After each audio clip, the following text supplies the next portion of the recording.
En muy poco tiempo, las vidas de muchas personas en un entorno muy cercano han cambiado drásticamente.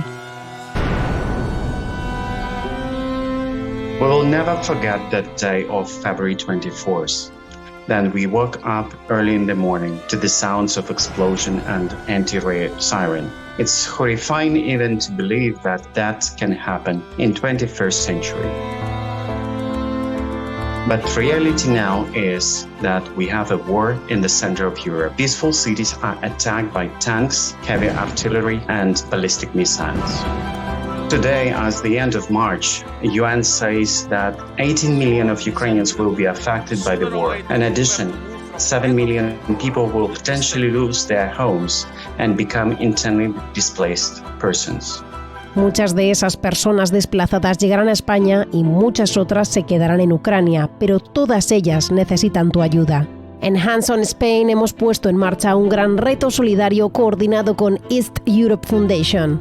Tenemos, a coordinator of shelter project which was launched on the beginning of the Russo-Ukrainian war to provide help to those who need it the most, Ukrainians who lost their homes. 3.600 kilómetros separan España de Ucrania y necesitamos al menos 3.600 voluntarios para recorrer simbólicamente este camino juntos. Tu empresa traducirá el kilómetro que tú representas en un donativo que se destinará directamente a apoyar The Shelter Project de East Europe Foundation, que tanto está ayudando a los desplazados internos en Ucrania. We support Center for Internally Displaced Persons by providing them with food, water, medicine, warmer clothes, and household items. Solo tienes que descargarte el documento que hemos preparado con información sobre Ucrania para poder dar la mejor bienvenida a los refugiados y la donación se activará. Además, entre todas las personas que participéis realizaremos un vídeo de apoyo a la fundación, así que necesitamos todos los kilómetros posibles. Compártelo con todas tus compañeras y compañeros, amigos y familiares. Muchas gracias a todos los voluntarios por vuestra amistad y apoyo.